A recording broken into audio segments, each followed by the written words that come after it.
Alappuzha hybrid കഞ്ചാവ് കേസിൽ പിടിയിലായ സുൽത്താൻ അന്താരാഷ്ട്ര ലഹരി മാഫിയ സംഘത്തിലെ കണ്ണിയെന്ന് എക്സൈസ്. മലേഷ്യ, സിംഗപ്പൂർ, തായ്ലൻഡ് എന്നീ രാജ്യങ്ങളിൽ നിന്നാണ് കൂടുതലും കഞ്ചാവ് ഇന്ത്യയിലേക്ക് എത്തിച്ചത്. ഒടുവിൽ മലേഷ്യയിൽ നിന്നെത്തിച്ച 6.5 കിലോ ഹൈബ്രിഡ് കഞ്ചാവിൽ 3.5 കിലോ ആർക്ക് കൈമാറി എന്നതിലും അന്വേഷണമുണ്ട്. സുൽത്താന്റെ വിദേശയാത്രാ വിവരങ്ങൾ ശേഖരിക്കാനും എക്സൈസിന് നീക്കമുണ്ട്. ശരത് എസ് ചേരുന്നു കൂടുതൽ വിവരങ്ങളുമായി. Sarath S, good morning once again. എന്തായാലും ഈ സുൽത്താനെ പിടികൂടിയതിലൂടെ ഈ വിദേശ രാജ്യങ്ങളിൽ നിന്ന് കേരളത്തിലേക്ക് ഹൈബ്രിഡ് കഞ്ചാവ് എത്തിക്കുന്ന മുഖ്യ കണ്ണി പിടിയിലായിരിക്കുന്നു എന്നാണോ നമ്മൾ മനസ്സിലാക്കേണ്ടത്? ഇയാളുടെ ഇടപാടുകളൊക്കെ ദുരൂഹമാണല്ലേ? Good morning Arunkumar. അത് തന്നെയാണ് മനസ്സിലാക്കേണ്ടത്. പ്രധാനമായും ഈ സുൽത്താൻ എന്ന് പറയുന്നത് അന്താരാഷ്ട്ര തലത്തിലുള്ള ലഹരി മാഫിയ സംഘത്തിന്റെ കണ്ണിയാണ് എന്നുള്ളതാണ്. അതായത് ഇന്ത്യയിലേക്കടക്കം ഹൈബ്രിഡ് കഞ്ചാവ് പോലുള്ള നിരോധിത ലഹരി മരുന്ന് എത്തിക്കുന്നതിൽ പ്രധാനിയാണ് സുൽത്താൻ എന്നുള്ളതാണ് എക്സൈസിന്റെ കണ്ടെത്തൽ.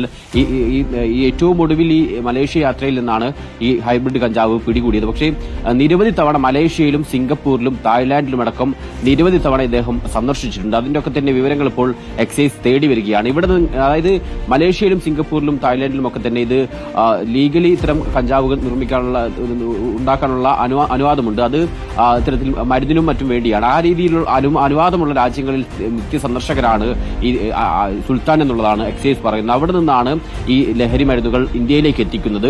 ഇദ്ദേഹത്തിന് ചെന്നൈ കേന്ദ്രീകരിച്ച് മൊബൈൽ ഇലക്ട്രോണിക് ഷോപ്പ് നടത്തുന്ന ഒരു കടകളുണ്ട്. അങ്ങനെ വിവിധ കടകളിലേക്ക് സാധനം എടുക്കാൻ എന്ന പേരിലാണ് ഇത്തരത്തിൽ വിദേശയാത്ര ഇദ്ദേഹം നടത്തിയിരുന്നത്. അങ്ങനെ അതുവഴിയാണ് ഈ ലഹരി മരുന്ന് ഇന്ത്യയിലേക്ക് എത്തിക്കുന്നത്. ഇന്ത്യയിലേക്ക് എത്തിച്ച ശേഷം തസ്ലീമ വഴിയാണ്, അതായത് ഭാര്യയായ തസ്ലീമ വഴിയാണ് ഇത് വിതരണം നടത്തുന്നത് എന്നുള്ളതാണ് എക്സൈസ് പറയുന്നത്. കേരളത്തിലേക്കടക്കം ഇത് തസ്ലീമ വഴി വിതരണം ചെയ്യുകയും ചെയ്യുന്നുണ്ട്.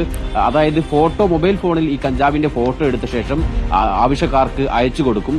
എത്ര കിലോ വേണമെന്നുള്ളത് ചോദിക്കും. അങ്ങനെയാണ് ഇവർ വിതരണം നടത്തിയതെന്നും കണ്ടെത്തിയിട്ടുണ്ട്. ഈ സുൽത്താന്റെ വാട്സ്ആപ്പ് ചാറ്റിലടക്കം ഈ പലർക്കും ഫോട്ടോ അയച്ചതും കഞ്ചാവിന്റെ ഈ ഫോട്ടോ എടുത്ത ശേഷം കഞ്ചാവ് വേണോ, എത്ര കിലോ വേണോ എന്നടക്കമുള്ള ചോദ്യങ്ങളും ഉൾപ്പെടെയുള്ള ചാറ്റുകളടക്കം ഇതിനകം കണ്ടെത്തിയിട്ടുണ്ട്. എന്തായാലും ഇന്നിപ്പോൾ സുൽത്താനെ കേരളത്തിലേക്ക് എത്തിക്കും. അതായത് ശരത്ത് സ്വന്തമായിട്ട് വിദേശത്തിന്റെ കടത്തുക മാത്രമല്ല, അത് മാർക്കറ്റ് ചെയ്യാനുള്ള ഒരു സ്ട്രാറ്റജിയും സ്വന്തമായിട്ട് സുൽത്താൻ വികസിപ്പിച്ചെടുത്തിട്ടുണ്ടല്ലേ?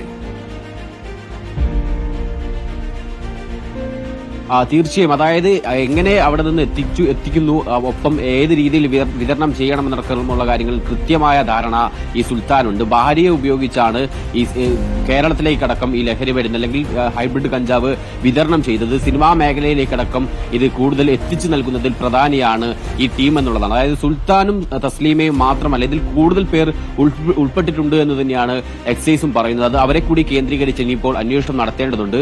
പ്രത്യേകിച്ച് അന്താരാഷ്ട്ര തലത്തിലുള്ള ബന്ധങ്ങൾ കൂടി അന്വേഷിക്കണമെന്നുള്ളതാണ് എക്സൈസ് പറയുന്നത്. ഇയാളുടെ വിദേശയാത്രാ വിവരങ്ങൾ കൂടി എക്സൈസ് ശേഖരിക്കാൻ തീരുമാനിച്ചു. നിലവിൽ ഇപ്പോൾ എമിഗ്രേഷനിൽ നിന്ന് ഇയാൾ അവസാനം നടത്തിയ യാത്രകളിലൊക്കെ തന്നെ വിവരങ്ങൾ ശേഖരിക്കുന്നുണ്ട്. ഒപ്പം നേരത്തെ ഇയാൾ ഉപയോഗിച്ചിരുന്ന പാസ്പോർട്ട് മാറ്റി പുതിയ പാസ്പോർട്ടാണ് ഇപ്പോൾ ഉപയോഗിക്കുന്നത്. അതുകൊണ്ട് തന്നെ പാസ്പോർട്ടിൽ ഇയാൾ എവിടെയൊക്കെ പോയെന്ന കാര്യങ്ങളിൽ അത്തരം വിവരങ്ങളില്ല.